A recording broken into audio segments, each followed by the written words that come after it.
Radhe Radhe everyone, कैसे हैं आप सभी लोग। उम्मीद करती हूँ आप सभी लोग बिल्कुल बढ़िया होंगे, स्वस्थ होंगे, मस्त होंगे, अपने अपने कामों में व्यस्त होंगे।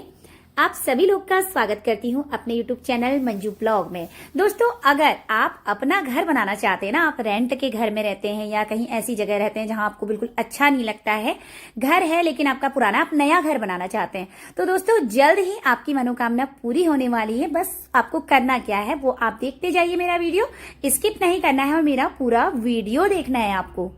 अब आपको करना क्या है, आपको एक घर बनाना है। घर बनाने के लिए आपने जगह को साफ करना है, थोड़ा हल्का फुल्का पोछा मार लीजिए। उसके बाद आप गेहूं के आटे से, चावल के आटे से थोड़ा सा आकृतियां बना देंगे। आपको जितना बड़ा घर चाहिए, जैसा घर चाहिए आप बना सकते हैं। सिर्फ आकृतियां बनानी, ये नहीं कि इंजीनियर की तरह हम यहाँ पे घर बनाने बैठ गए।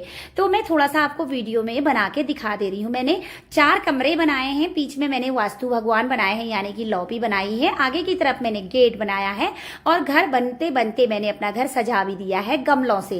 अब थोड़ी बहुत हम सामग्री ले लेंगे, ज्यादा सामग्री हमें नहीं चाहिए। थाली लेंगे, थाली में हम 5 दिए ले लेंगे और रोली कुमकुम चंदन अक्षत ले लेंगे, फूल ले लेंगे, 1 लोटा जल ले लेंगे, माचिस ले लेंगे, चिड़ाचिड़ी बनाने के लिए थोड़ा सा आटा ले लेंगे, वास्तु भगवान के लिए जनेऊ या कलावा ले लेंगे और पूजा के लिए हम खिल पतासे ले लेंगे और भोग के लिए भी खिल पतासे ही लगते हैं। आज का भोग जो है खिल पतासे ही है। और थोड़ा सा हम खिचड़ी ले लेंगे मूंग दाल और चावल की।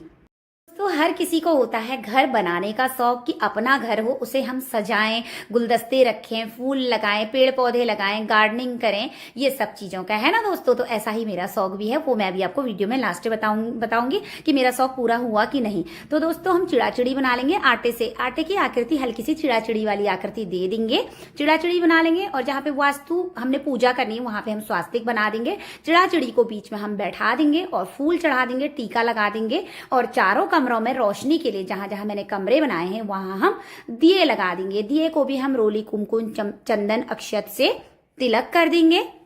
एक दिया हम रख देंगे वास्तु भगवान के नाम, ठीक है ना दोस्तों। वास्तु भगवान मतलब जिससे हमारा घर बनाने की इच्छा पूरी होती है और उन्हें हम जनेऊ या कलावा समर्पित कर देंगे। रोली कुमकुम चंदन अक्षत से उनका पूजन कर देंगे। और भोग के लिए हम जो मैंने बताया खिल पता से, अभी अभी दीपावली हुई है, क्योंकि दीपावली के बाद पूर्णिमा आती है, पूर्णिमा के बाद ही ये पूजा होती है।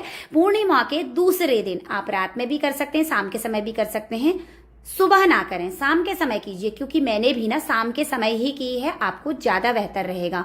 तो दोस्तों जो दिए हैं उन्हें भी हम खिल पतासे का भोग समर्पित कर देंगे, जिससे हमारे घर में अन्न धन जन की बरकत होती रहे। ये हमारा घर है और ये सब हमारे रूम हैं। दोस्तों कार्तिक स्नान करने के बाद तो इस कथा को हमने सुनना ही है। अगर कार्तिक स्नान भी आपने नहीं किया है, आपकी घर बनाने की इच्छा है, तो आपको ये कहानी जरूर सुननी है।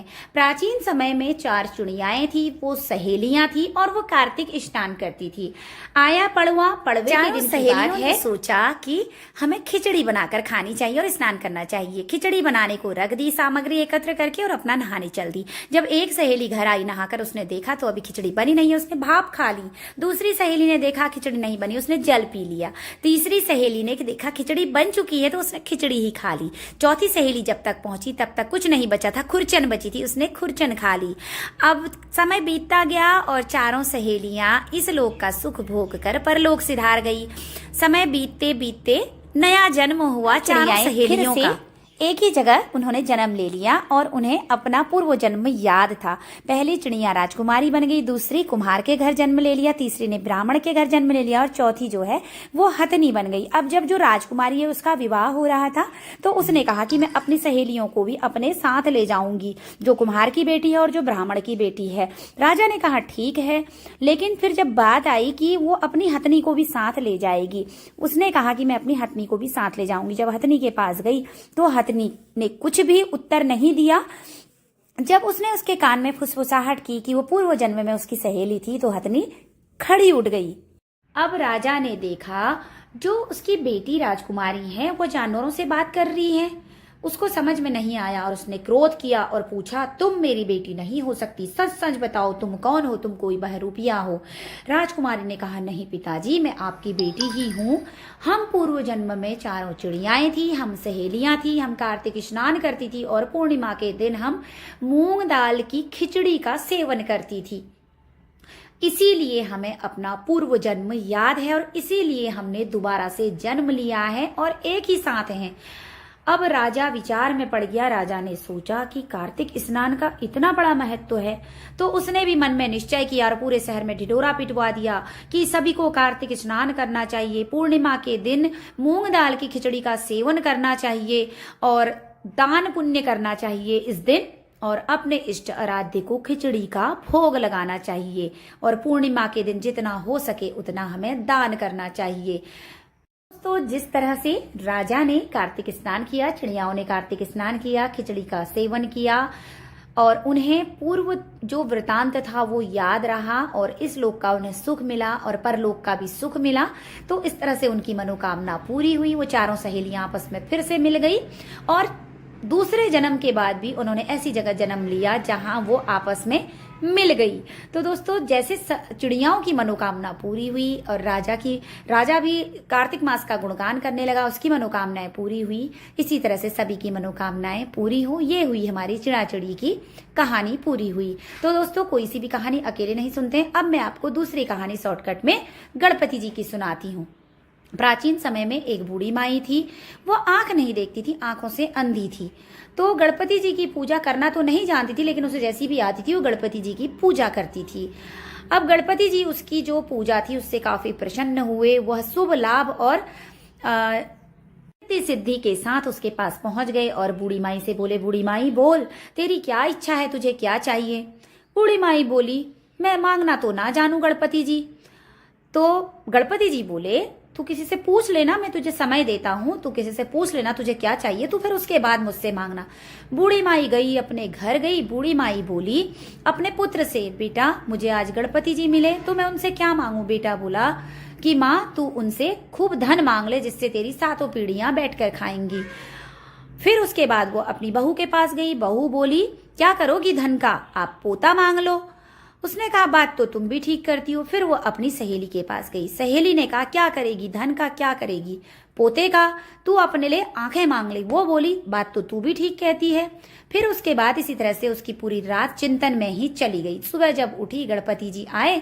गणपति जी से उसने अपने दिल की बात रखी। देखो गणपति जी, मांगना तो मैं ना जानू, लेकिन मुझे सोने के महल में, सोने के पालने में झूलता हुआ पोता चाहिए। गणपति जी हंसने लगे और बोले, बूढ़ी माई मैं तो तुझे बहुत भोला समझता था, तू तो बहुत चतुर निकली।